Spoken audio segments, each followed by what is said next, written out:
এবং তিনি যেই ধরনের সাক্ষাৎকার দিয়েছেন সেটাও তো আসলে শপথ লঙ্ঘন হয়েছে। ফলে কোনোভাবেই আসলে এই রাষ্ট্রপতি আর এই দায়িত্বে এই পদে থাকার আসলে যোগ্য নয়। আজকে জাতীয় সেনা শহীদ দিবসে আমরা গভীর শ্রদ্ধার সাথে স্মরণ করছি 2009 সালে পিলখানা হত্যাকাণ্ডে কথিত বিডিআর বিদ্রোহে আমাদের যে দেশপ্রেমিক সেনা অফিসার যারা শহীদ হয়েছেন, হত্যাকাণ্ডের শিকার হয়েছেন, আমরা তাদেরকে শ্রদ্ধার সাথে স্মরণ করছি। আজকে বাংলাদেশের ইতিহাসে একটি মর্মান্তিক দিন। 57 জন দেশপ্রেমিক সেনা অফিসার সহ আরও আরও 74 জন, প্রায় 74 জন ব্যক্তি আজকে কিন্তু নিহত হয়েছিলেন।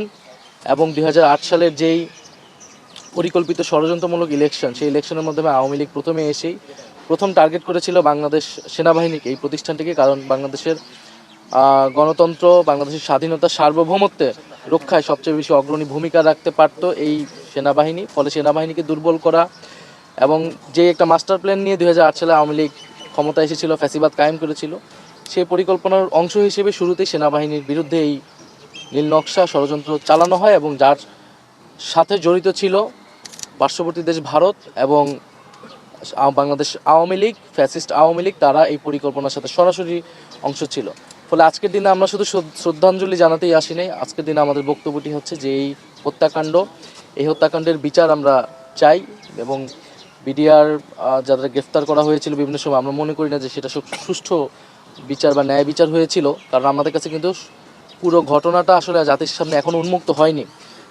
ইন্টারিম গভর্নমেন্টের সময়ে তদন্ত কমিশন করা হয়েছে। আমরা চাই সেই তদন্ত কমিশন পুরোটা উন্মুক্ত হবে জাতির সামনে এবং সেই অনুযায়ী তার যে সুপারিশ থাকবে তদন্ত কমিটির, সেই সুপারিশগুলো বাস্তবায়িত হবে এবং জাতি ন্যায় বিচার হবে। সকলেই ন্যায় বিচার হবে, যারা ভিকটিম তারা ন্যায় বিচার পাবে, যারা দোষী প্রকৃত অর্থে তাদেরকে যাতে বিচারের আওতায় আনা হয়। আজকের দিনে আমাদের এটাই আমাদের চাওয়া যে ফ্যাসিস্ট সময়ের যে রাষ্ট্রপতি, ফ্যাসিস্টের দোসর রাষ্ট্রপতি, তার অভিশংসনের জন্য পদক্ষেপ নেওয়া এবং নতুন সংসদ, জাতীয় সংসদ, সরকারি দল, বিরোধী দল সবাই মিলে এই কাজটি করবে। কারণ ফ্যাসিবাদের বিরুদ্ধে আমাদের কিন্তু জাতীয় ঐক্য রয়েছে। আমরা মনে করি সেই জাতীয় ঐক্যের জায়গা থেকে এটা এখানে কোনো বিভেদ থাকবে না। এটা সরকারি দল, বিরোধী দল একত্রে এই উদ্যোগ নেবে এবং এই যে রাষ্ট্রপতি শাহাবুদ্দিন চুপ্পু, সেই সময় রাজনৈতিক দলগুলো ঐক্যমতে আসতে পারেনি দেখে রাষ্ট্রপতি পরিবর্তন হয়নি। নাহলে কিন্তু অন্তর্বর্তী সময়েই রাষ্ট্রপতি পরিবর্তনের দাবি জনগণের পক্ষ থেকে ছিল।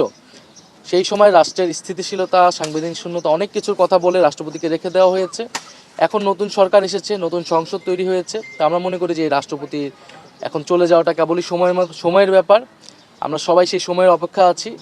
কারণ যে গণহত্যা হয়েছিল, জুলাই গণহত্যা সহ সেই সময় যে নির্মম হত্যাযজ্ঞ হয়েছিল, সেই হত্যাযজ্ঞের সময় কিন্তু রাষ্ট্রপতি রাষ্ট্রের অভিভাবকের দায়িত্ব পালন করেনি।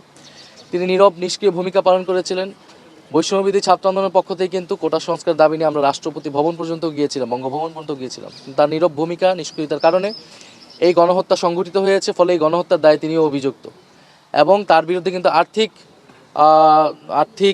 অনৈতিকতার অভিযোগ রয়েছে এর আগের থেকেই।